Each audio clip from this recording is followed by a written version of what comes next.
Welcome to the deep dive.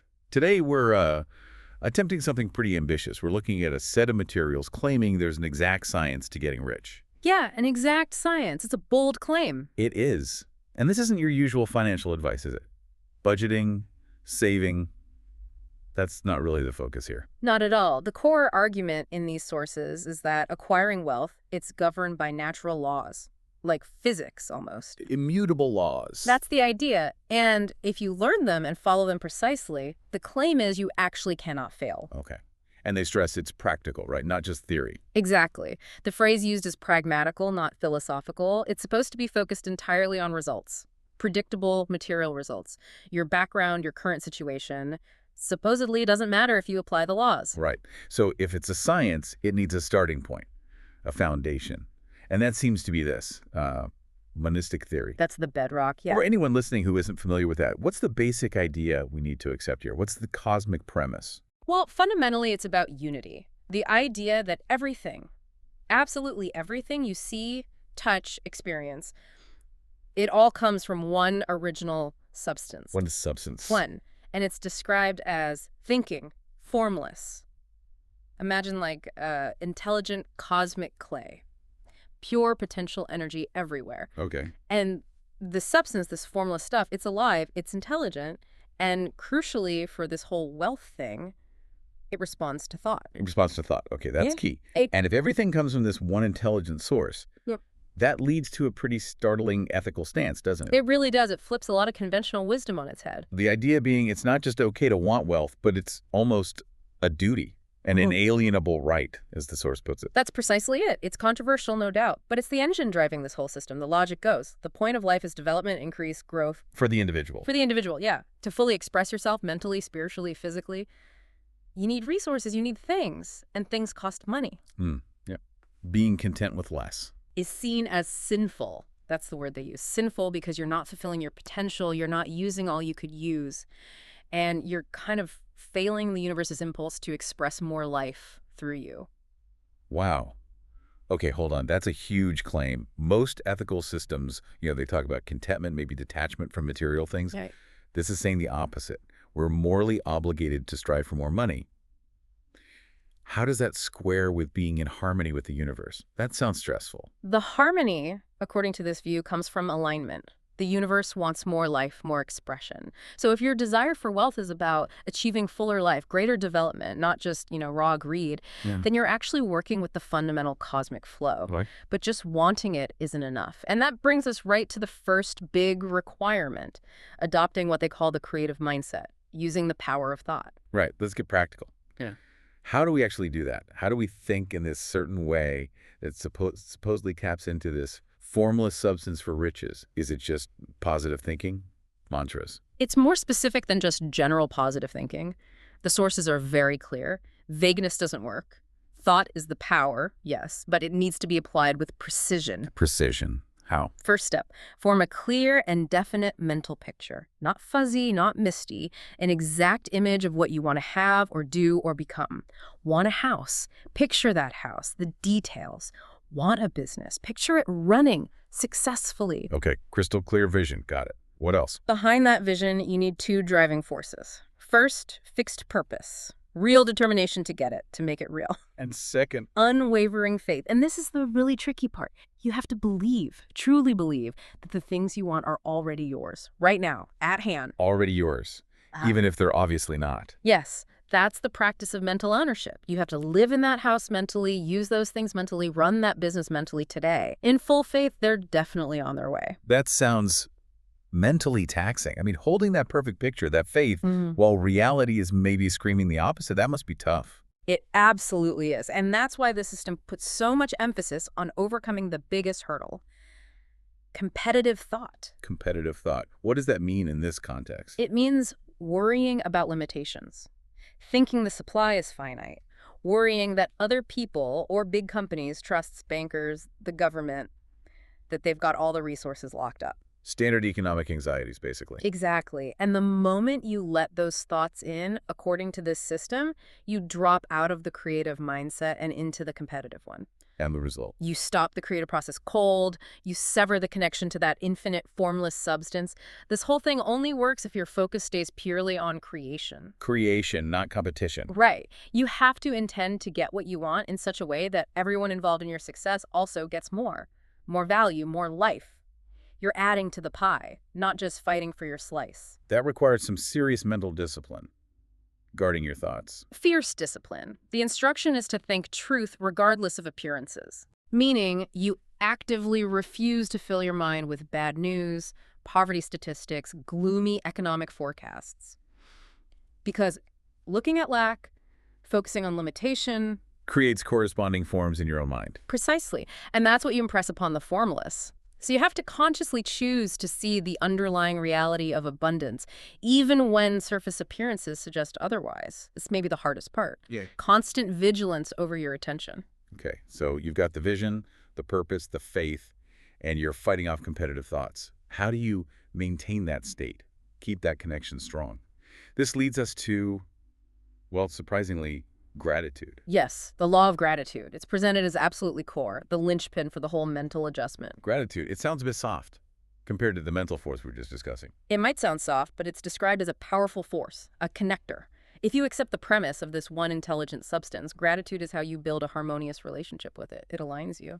And it's not just saying thanks, is it? There's a mechanism described here, like a natural law itself. Exactly. Think action-reaction. Basic physics applied mentally or spiritually. Okay, break down the physics of gratitude for us. The law cited is that action and reaction are always equal and in opposite directions. So when your mind reaches out with genuine, heartfelt gratitude, thankful praise, that's an action, a release of force, of energy. And that energy goes somewhere. It goes directly to the formless intelligence, the source, and the reaction. It's described as instantaneous movement towards you of the things you're grateful for, the things pictured in your vision. So the strength matters. Absolutely. Weak, occasional gratitude. Weak, spotty results. Strong, constant, deep gratitude. That ensures a powerful, continuous flow back to you. That makes a certain kind of sense. It keeps the mind focused on abundance, not lack. It prevents slipping back into that competitive air, believing supply is limited. Exactly. The grateful mind is constantly fixed on the best, expecting the best, and so it tends to receive the best. It keeps you tuned to the creative frequency. And this connects to faith too, doesn't it? Yes, faith is born of gratitude. Because when you're truly grateful, you're already expecting good things to happen. That expectation, when it becomes constant and confident, is faith. So the ultimate act of faith here is being able to sincerely thank God, or the formless substance, whatever term you use, for things you only possess in your imagination at that moment. That deep gratitude for the unseen cements that mental ownership we talked about. Okay, now here's a part I found really counterintuitive, especially today. The sources say we need to be grateful for everything that contributes to our advancement, including things many people actively dislike. Yeah, this one's tough for a lot of people. It says you need to include all things in your gratitude, even the big systems. Trusts, corporations, political structures, banks. Be grateful for the banks, for politicians. How does that work? The rationale isn't necessarily about endorsing everything they do. It's about acknowledging their function. They've set up the lines of transmission, the infrastructure, the economic channels through which your riches, the ones you're creating mentally, will eventually flow in the material world. So you're thanking the system for being the delivery mechanism. Essentially, yes. You're recognizing its role in the process you're using to manifest your vision. It forces you to see the economy less as a battlefield and more as a complex, interconnected system that you can, well, utilize for creative purposes. That requires a huge mental shift. Seeing potential partners where you might normally see obstacles. Immense discipline, yes. But the goal is to keep you in the creative mindset, avoiding those competitive, resentful thoughts that would short-circuit the process, especially towards the very systems you kind of need to interact with. Okay, this is fascinating, but it still feels very mental, very internal. But the sources hammer home that thought alone isn't the whole picture. Not even close. And this, apparently, is where many people stumble. It's the rock upon which many otherwise scientific metaphysical thinkers meet shipwreck. The failure to connect thought with. Personal action. You can think the perfect thought, hold the perfect vision, feel the deepest gratitude. But if you don't act, nothing happens in the physical world. Thought brings the thing to you, energetically speaking, but action is how you actually receive it. Right. Section 3. the necessity of efficient action. So, what does this certain way of acting look like? If I'm, say, stuck in a job I don't like or feel limited by my current environment. The first rule is act now. Now, Right now. Use the people and things in your present environment. Don't wait for a different job, a move, a better opportunity to fall from the sky. Your current situation is the raw material. You use it to get to the better situation you're picturing. okay, act now, where I am, Yeah. and how should I act? What's the standard? The rule is do every day all that can be done that day. Don't leave necessary work undone. The warning is that you can't grow beyond your current place if you're not fully filling your current place. Makes sense. But it's not just about being busy. It's about efficiency. Success isn't about the sheer number of things you do. It's about the efficiency of each separate action. Efficiency, meaning. Meaning every single act, however small, must be a success in itself. It needs to be performed in a perfectly successful manner. How do you do that? How do you make every act successful? By putting the power of your vision, your faith, and your purpose into it, you infuse every task, every interaction with that creative energy, that intention of success and advancement. Okay, let's apply that. Say you're an employee. You're doing this perfect, efficient work. Your boss benefits, right? The source warns about just trying to please the boss. Exactly. Your motive is crucial. If you're an employee, you don't do excellent work just to curry favor.